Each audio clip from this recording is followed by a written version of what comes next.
É informação atualizada, informação de última hora. Daniela Lima há pouco falava pra gente que o presidente do Supremo Tribunal Federal teve contato com uma pessoa que testou positivo para a Covid-19 e agora a informação é que sim, o presidente do Supremo Tribunal Federal, ministro Luiz Fux, contraiu o novo coronavírus.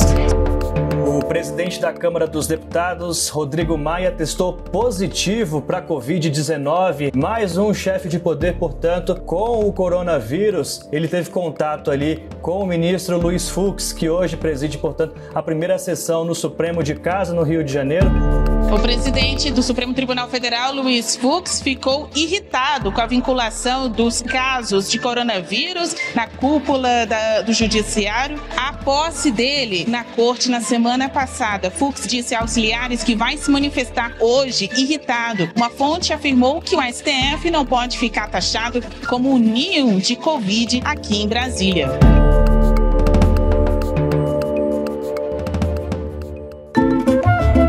Olá, sejam todos muito bem-vindos ao Horário de Brasília, o podcast da CNN que fala de política, economia, tudo o que acontece no Brasil de uma maneira muito leve, divertida e humilde, porque nós somos humildes. Nós não temos nenhuma autorreferência quanto à nossa própria leveza, nosso próprio humor. Eu, Daniela Lima, e ela, Renata Agostini. Poxa, senti falta dessa vez do maravilhosa Renata Agostini, mas tudo bem, vamos lá. E aí, preparados para sextar com o Horário de Brasília?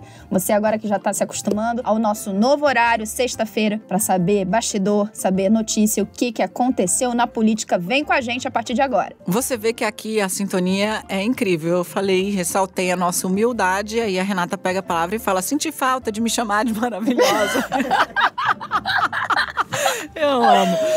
Sim, humildade é o nosso máximo aqui. Renata, é o seguinte, esse podcast é muito bom mesmo. Gente, não vamos brincar não. A gente vai brincar sim, mas falar de política de uma maneira divertida não tem como ser mais feliz. Pelo menos eu, que sou o quê? A viciada na política, e a Renata, que é a viciada no teto de gastos, na reforma tributária, em coisas que não são tão legais assim. Ela só pode exercitar esse lado dela aqui. Não vamos podá-la, entendeu? Vamos aqui abraçar a deficiência do amiguinho. Direto e reto ao assunto, Renata. Tomou posse o novo presidente do Supremo Tribunal Federal, Luiz Fux, numa sessão presencial esvaziada. Alguns ministros não compareceram, participaram de forma remota. Outros foram atendendo ao que foi descrito nos bastidores como um pedido de Fux para que as pessoas prestigiassem sua posse. O retrato final dessa semana, digamos assim, no dia 10, Luiz Fux tomou posse. Hoje, exatamente 7 dias depois, o retrato final, nós estamos gravando aqui quinta-feira à noite, porque sim, vamos até o último minuto com notícia. Fux, essa semana, está com Covid-19. Rodrigo Maia, que foi à posse, presidente da Câmara, está com Covid-19. A presidente do Tribunal Superior do Trabalho está com Covid-19. 2 ministros do Superior Tribunal de Justiça, que foram à posse, estão com Covid-19. Houve uma corrida entre os ministros do próprio Supremo que foram à posse de Luiz Fux por testes. Já sabemos que Alexandre de Moraes testou negativo, Dias Toffoli testou negativo, a Renata Agostini trouxe a informação de que Luiz Roberto Barroso testou negativo e nós estamos ainda aguardando a divulgação do resultado do teste, porque sim, ela fez o teste, isso é informação confirmada da ministra Carmen Lúcia, que estava em isolamento absolutamente restrito e foi à posse, pegou avião de carreira, não pediu aeronave da FAB nem nada, pegou um avião de carreira, se expôs para atender a um pedido de Luiz Fux, de quem é próximo. Então não se tem notícia do resultado do exame da ministra, mas o fato é que a posse de Luiz Fux, é importante a gente registrar que a assessoria do ministro diz que ele suspeita ter se contaminado no almoço no sábado, 2 dias depois, portanto, da posse dele, que foi numa quinta-feira. O problema é que muita gente que foi na posse depois apareceu doente, né, Renata? Pois é, aconteceu isso mesmo. Tem aí já uma fila de autoridades, né, Dani? É claro que é muito triste que isso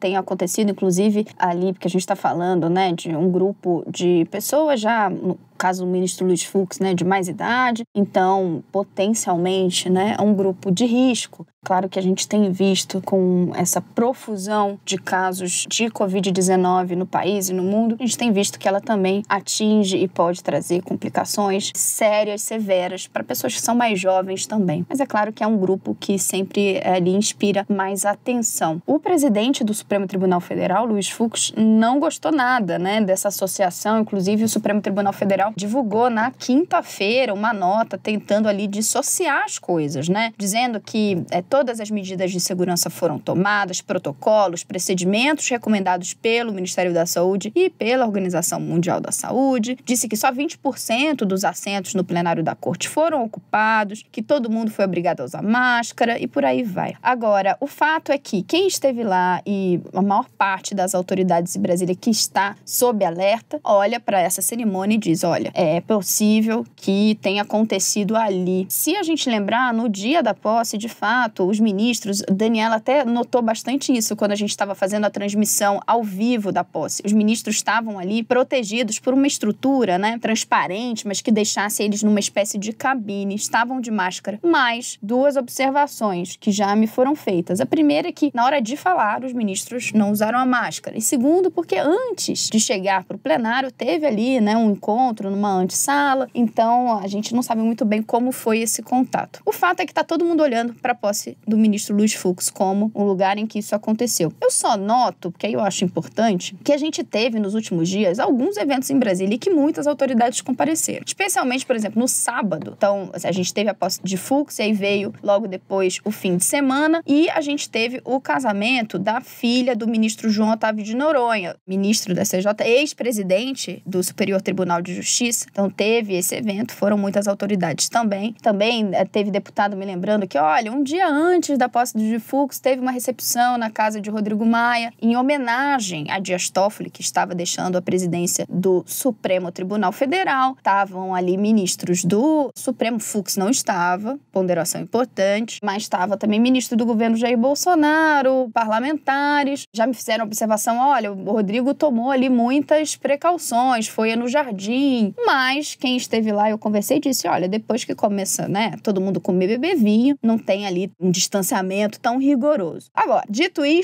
que não dá para precisar exatamente, como a gente tem uma lista grande agora, né, de quem estava exatamente na posse de Luiz Fux, claro, os olhares se voltam para essa cerimônia especificamente. Uma coisa que eu acho que é importante, porque tem muita coisa para falar de Supremo, muita coisa aconteceu desde que o ministro Luiz Fux assumiu a presidência da Corte, isso tem só 7 dias. Mas triste que todos os chefes de poder no Brasil tenham sido contaminados pela Covid-19. Diz muito sobre como o país está falhando em conter a doença. Porque aí você fala, Daniela, somos todos iguais, é verdade, mas representantes do povo, quem representa a justiça, essas pessoas, elas representam instituições. O presidente da República ter Covid-19 é uma coisa que precisa consternar todo o país, porque não é uma doença que escolhe, não é uma simples gripezinha, como o próprio presidente já chegou a dizer, e sim, outros médicos disseram lá atrás, quando não se sabia, a doença, a Covid, é uma roleta russa. É uma roleta russa. A verdade é essa, a Covid é uma roleta russa, você não sabe quem é que vai se safar bem e quem é que não vai. Ah, é só velho? Não, morre gente jovem também. Ah, só obeso? Não, morre magro. Ah, só quem tem doença pré-existente? Não, morre gente saudável.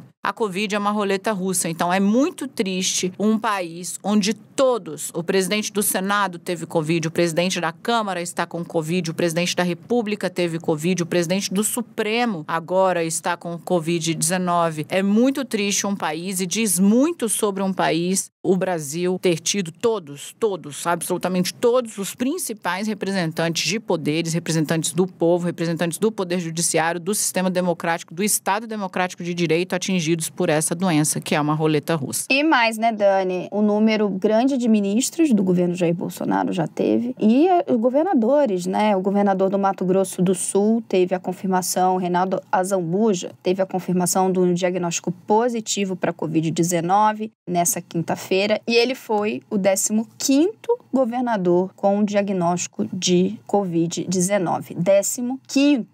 é um número muito grande. Bom, dito isso, tá todo mundo tenso, esse é o clima em Brasília, mas depois que Luiz Fux assumiu, foi publicada uma entrevista dele na revista Veja, na qual ele, entre outras coisas, ali nas páginas amarelas, defende que o Supremo volte a se debruçar sobre a prisão em segunda instância. O Supremo vinha autorizando a prisão após condenação em segunda instância, ou seja, colegiada. Depois isso foi revisto e foi revogada a prisão após condenação em segunda instância. Voltou ao entendimento de que só vale prisão após trânsito transitado em julgado. É isso, né, Renata? Isso, Dani. Um placar de 6-5 foi um placar apertado no julgamento em novembro do ano passado. E ali, então, o Supremo decidiu que não podia mais, não se pode mais prender condenados após a segunda instância, que era o entendimento vigente desde 2016. Quem foi o relator desse caso foi o ministro Marco Aurélio Mello. Foi o veto vencedor, acompanhado por outros 5 ministros e, inclusive, o então presidente do Supremo, Dias Toffoli, entrou para desempatar e foi com Marco Aurélio. O que eles entendem? Olha, não é isso que a Constituição diz. A Constituição diz que só pode ser considerado culpado após o trânsito e julgado, isso é, tem que esgotar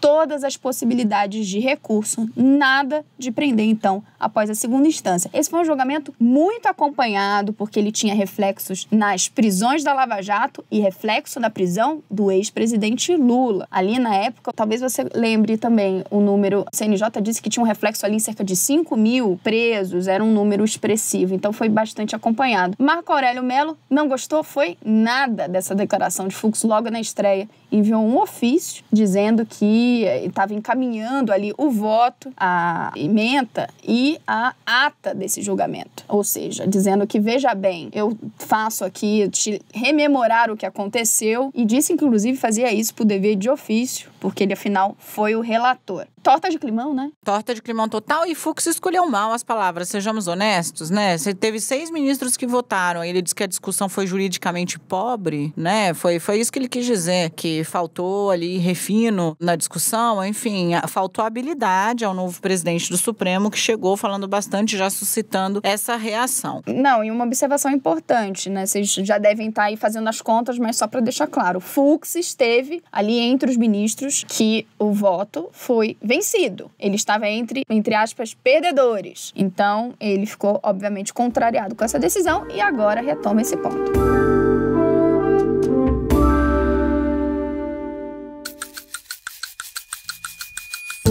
Perfeito, Renata. Não foi a única grande aparição de Marco Aurélio Mello nessa semana, né? O ministro, que é vice-decano, o que significa isso? Quando o Celso de Mello, o decano, o ministro mais antigo, mais experiente do Supremo, se aposentar, isso vai acontecer em novembro, quem passará a levar, ostentar o título de decano é Marco Aurélio Mello. Pois muito bem, esse título não é qualquer besteira. Quando é preciso fazer uma defesa institucional do papel do judiciário, do papel do Supremo, dos colegas, ou o presidente ou o decano cumprem essa função. Ou seja, institucionalmente, a imagem, o peso do decano é tão grande quanto o do presidente da corte. Neste sentido, a palavra dele é uma palavra que, quando é dita, ela é encarada como um pronunciamento do colegiado. Pois muito bem, Marco Aurélio Mello, portanto, vice-decano, Celso de Mello está de licença de saúde e é ele o relator daquele inquérito que investiga as acusações feitas pelo ex-juiz Sérgio Moro ao deixar o Ministério da Justiça. A acusação de que o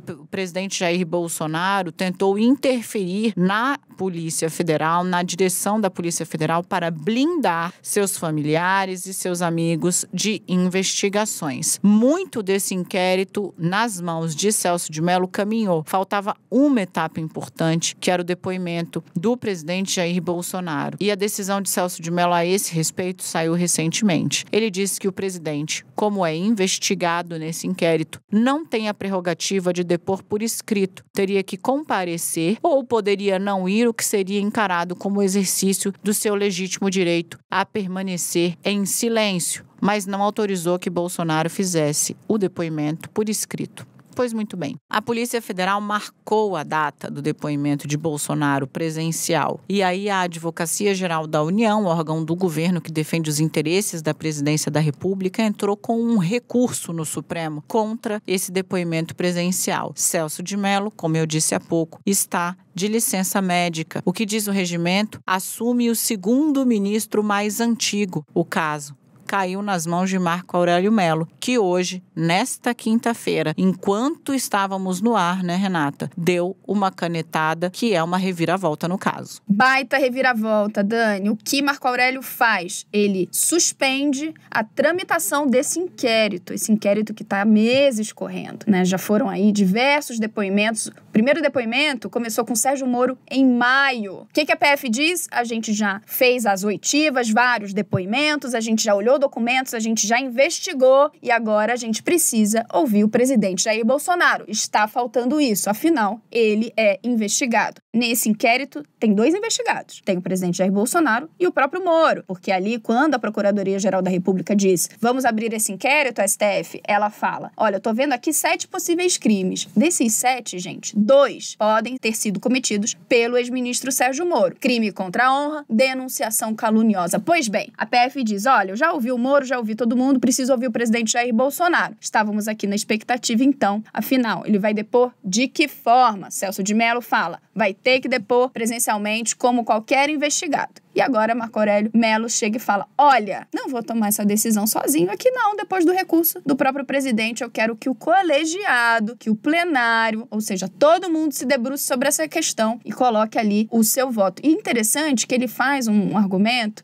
de que ele é contra, ele é avesso à autofagia. Ele já reclamou algumas vezes sobre isso, inclusive ele reclamou muito quando ele deu uma decisão e outro ministro, e aí então o presidente Dias Toffoli foi e cassou essa decisão. Aí a autofagia. Ele disse que não ia fazer isso. Pois é, e aí o que ele falou também foi, enquanto o plenário não decidisse depoimento de presidente por escrito também é constitucional, ou se o caso é mesmo de manter a regra geral, como fez Celso de Mello, porque a regra geral é a autoridade que é investigada não tem prerrogativa de escolher a forma como depõe. Bom, ao fazer isso, ao dizer que é o plenário quem tem que resolver como o presidente deve depor, ele também trancou todo o inquérito. Ele disse, bom, tá perto do dia do Jair Bolsonaro depor. Então, como talvez não dê tempo de o plenário decidir até o dia que o depoimento está marcado, eu vou trancar o inquérito. Ou seja, o presidente ganhou bastante tempo e o próprio Supremo ganhou tempo, porque é controverso a decisão de Celso de Mello de que Bolsonaro teria que depor presencialmente, não por Bolsonaro, mas porque a gente pode evocar um precedente aqui, o ex-presidente Michel Temer, num caso conduzido por Luiz Roberto Barroso, que pode ser acusado de qualquer coisa, menos de ser uma pessoa afeita a Michel Temer, ao contrário, foi muitas vezes, inclusive publicamente, criticado pelo ex-presidente, que via ali ele como um algoz. Este homem, este juiz, este ministro, autorizou que o ex-presidente Michel Temer, na condição de investigado, depusesse, prestasse esclarecimentos sobre suspeitas a respeito do recebimento, era corrupção mesmo, era caso dos portos, salvo engano, que o ex-presidente Michel Temer prestasse depoimento por escrito. Então, como há esse precedente, muitos ministros falaram, bom, o Celso pegou pesado e não escolheu um bom caminho, porque na decisão Celso de Mello diz que Bolsonaro deve depor presencialmente, não pode fazer por escrito, mas pode não falar nada, exercendo seu direito constitucional de permanecer em silêncio, ou não aparecer para depor, o que seria visto como exercício do direito ao silêncio. Ou seja, é uma ordem que você dá uma porta de saída, assim, se fosse uma jogada de xadrez, não é uma jogada de xadrez que você vê 2 lances adiante, né, Renata? O que aconteceu? Por que eu disse que deu tempo ao Supremo também? Porque como há essa controvérsia interna a respeito da interpretação dada pelo decano, criou-se um mal-estar muito grande entre os ministros que não estavam querendo discutir esse tema às vésperas de Celso de Mello se aposentar. Então, esse prazo aí que Marco Aurélio Mello deu, tem muita gente que aposta que o Fux não vai levar esse caso ao plenário, porque é o presidente da corte que diz quando um caso vai a julgamento, que ele não vai levar esse caso ao plenário até Celso de Mello voltar de licença, e Mello havia dito que voltava dia 26. Então, isso vai dar tempo de aparar um pouco as arestas, baixar um pouco a poeira e, quem sabe, encontrarem ali um meio do caminho. Esse é o cenário hoje e o presidente Jair Bolsonaro não reagiu, né, Renata? Como alvo ali, fez a reação jurídica, né? Claro, como a gente já esperava. A gente, inclusive, antecipou no 360 que o pessoal do ex-juiz Sérgio Moro já esperava mesmo que Bolsonaro fizesse um recurso, né? Recorresse dessa decisão do depoimento, mas o presidente não saiu xingando ninguém, o que já é um avanço, né? Seguiu na toada, né, que ele adotou aí nos últimos meses, né, de falar bem pouco, evitando aí conflito, crise com outros poderes. Agora, 2 observações. Você foi perfeita, linda, sem defeitos, como sempre, mas eu queria fazer 2 observações bem rápidas. A primeira é que talvez você esteja aqui ouvindo a gente, vai, pode depor, não pode depor, o que um falou, o que no outro falou, mas só para arredondar qual é o debate. É o seguinte, no Código de Processo Penal existe um artigo que diz que diversas autoridades, incluindo o presidente da República, vice-presidente, senadores, deputados e por aí vai, podem depor por escrito. Agora, onde está isso? No capítulo das testemunhas. E aí, e quando essas autoridades são investigadas? Não há nada sobre isso. Tem um vácuo. E aí que entra essa confusão que a gente está vendo. O ministro Celso de Mello, quando dá a decisão dele, ele faz 2 coisas. Ele rememora decisões que ele tomou e que estão em consonância com essa decisão. Ou seja, eu entendo que, no caso de investigados, não tem esse direito. Porque aqui o Código de Processo Penal diz que esse direito só é concedido a quem vai depor na condição de testemunha. E ele também traz ali decisões de outros ministros da Corte nesse mesmo sentido. Então ele faz ali uma sinalização para 2 lados. E a segunda coisa, que a Dani deu ali uma pincelada, e é muito importante, há uma reverência muito grande. Os ministros têm Celso de Mello em altíssima conta. Daí esse constrangimento. Como faz? O decano vai deixar a corte, é esse ministro que tem toda essa autoridade, que é muito benquisto. Vamos, então, na saída dele, na despedida, falar que a decisão que ele tomou, veja bem, não é assim? Tá aí posto de lei.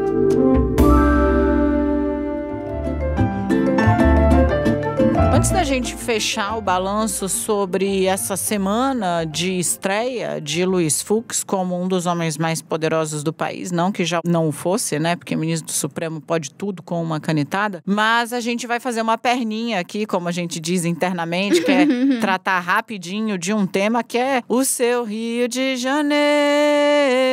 Você está com saudade, Renata? Porque, olha, Marcelo Crivella se livrou agora há pouco do segundo pedido de impeachment, o prefeito, feito em 2 semanas. E o governador do Rio de Janeiro, já afastado, Wilson Witzel, conseguiu a proeza de que a comissão que analisa o pedido de impeachment dele, ou seja, a primeira etapa ali, a etapa prévia antes da análise do plenário e da comissão de juristas, essa comissão formada por 25 deputados, tivesse 24 deputados a favor do impeachment dele e 0 do outro lado, ninguém contra. O que aconteceu foi que um faltou. Então, de novo, 24-0, unânime a favor do impeachment de Wilson Witzel, que me parece uma situação política liquidada. Não vejo espaço para Witzel manobrar politicamente e manter o seu mandato. Você vê, Renata? Nenhum mesmo. Não só pelo placar dessas votações, né? Mas porque nas conversas a gente vê que não tem disposição ali de ninguém sair ao resgate de Wilson Witzel, seja porque ele já não tinha ali uma base consolidada, seja porque o que já veio, né, o que emergiu das investigações compromete muitíssimo o governador. Então, eu concordo com você. Eu achei muito bom, inclusive, você já de cara ali no 360, nessa quinta-feira, você que está ouvindo o Horário de Brasília também nos acompanhou no 360. É óbvio. Você viu que a Daniela já falou, olha, a situação liquidada foi perfeita, foi no ponto, porque é isso. Uma situação política em frangalhos e uma situação jurídica complicadíssima. Olha, em relação ao Rio, eu acho que assim, não sei nem o que dizer em defesa do meu povo. Acho que eu tenho que só lançar um carioquês aqui e falar, meu irmão, que zona, porque é só isso que dá pra dizer em relação ao que acontece no Rio de Janeiro. Não dá. Olha, pra gente terminar um pouquinho pra cima, eu quero dizer pra vocês que no Brasil, onde só resta rir pra não chorar, essa sequência de, digamos assim, fatos um pouco atabalhoados que sucederam à posse do ministro Luiz Fux como presidente do Supremo virou meme em Brasília. Porque sim, político também faz meme, a cúpula do poder faz meme. Faz muito meme, gente! Recebi de um integrante ali, de uma pessoa influente no Supremo Tribunal Federal. Começou bem, ele disse sobre Luiz Fux. Posse esvaziada, faltaram alguns ministros. Boom de coronavírus. Pane no sistema do judiciário por 2 dias e briga com o vice-decano, que é Marco Aurélio Mello. E aí mandou o sticker. Às vezes precisamos ser igual ao Eduardo, que achou estranho e melhor não comentar. Gente! Foi o que virou. Ai, Deus. E você também recebeu o meme que eu sei. Peraí, mas explica. Vocês estão lembrando que isso é uma referência ao clássico. Eduardo e Mônica. Clássico de Renato Russo. Investiga ali. O Eduardo achou estranho e melhor não comentar, mas a menina tinha tinta no cabelo. Eduardo e Mônica. Ai, gente, Daniela tá cantante hoje. Deixa eu contar o que eu recebi de um... Aí já atravessamos ali a praça de um deputado realmente importante ali na Câmara dos Deputados, que me mandou um sticker, sem comentário, inclusive, porque ele entendeu que esse sticker falava por si, que era carinha de Fux e escrito, uma posse contagiante. Macabro. Nossa, gente. Ai. Não fui eu, hein? Não fui eu. Já deixando aqui. É o que nos resta, né? É o que nos resta. De fato, levar com alguma leveza, né? O cenário intrincado que tá aí no Brasil. E é uma discussão que deve ser feita a sério. Deveria levar as pessoas a repensarem. É mesmo o momento de retomar esses eventos e tal? Uma posse cercada de cuidados, como realmente foi ali, resultar em dias depois a República Covidada, para usar aí um termo que é meio usado nas ruas, né? República com Covid. A República do Covid, dias depois, talvez nos faça repensar um pouco esse nosso momento. Eu acho que um bastidor legal aqui pra gente contar pra quem está nos acompanhando, pra entender um pouco esse ambiente de Brasília. Uma coisa que aconteceu, eu tenho reparado, logo depois, quando começou a pandemia, começou a fechar tudo, de fato, os parlamentares saíram ali do Congresso, né? A sessão remota, muitos deixaram de vir pra Brasília, mas isso está mudando. E o que voltou, Daniela? Ela que é de Brasília, cobre política há muitos anos, sabe. Voltaram aqueles jantares, encontrinhos que os deputados e senadores adoram fazer, que faz parte da política em Brasília. Isso voltou a acontecer. Bem, como bem me lembrou, né, aquele que esteve na recepção lá na casa de Rodrigo Maia, depois que todo mundo começa a comer e beber vinho, não tem distanciamento que segure. Isso está acontecendo aqui, portanto, é um combustível, infelizmente, para a República de Covid, e a gente, claro, deixa os nossos votos sinceros para que todas essas autoridades se recuperem prontamente. Sim, claro, exatamente por isso, porque elas representam mais do que apenas si mesmas, né? O julgamento, quando se faz em cima de uma autoridade, elas representam Bolsonaro representa mais não só os 57 milhões de eleitores que teve, mas o tutor, né, do destino de todos os brasileiros. Luiz Fux, quem dita os rumos do poder judiciário, de um poder que é importantíssimo tanto para garantir direitos quanto para coibir abusos. E Rodrigo Maia tem sido peça fundamental na condução da agenda política e econômica do país. Um país que vive uma crise sem precedentes exatamente por causa da Covid. Para ficar nesses 3 exemplos, então é isso, recuperem-se, porque o país está contando, né? Elegeu e está contando com cada um dos seus poderes aí para poder dar certo. Renata Agostini, até a sexta-feira que vem, porque agora sim, sextou. Sextou demais! Fiz um carioquês aqui para honrar a minha raça. A gente tá lá perseverando, os cariocas, os fluminenses. Sobrevivendo. Tchau, Renata, até semana que vem. Beijo, Dani, um beijo a todos os nossos ouvintes do Horário de Brasília. Até semana que vem. Um beijo.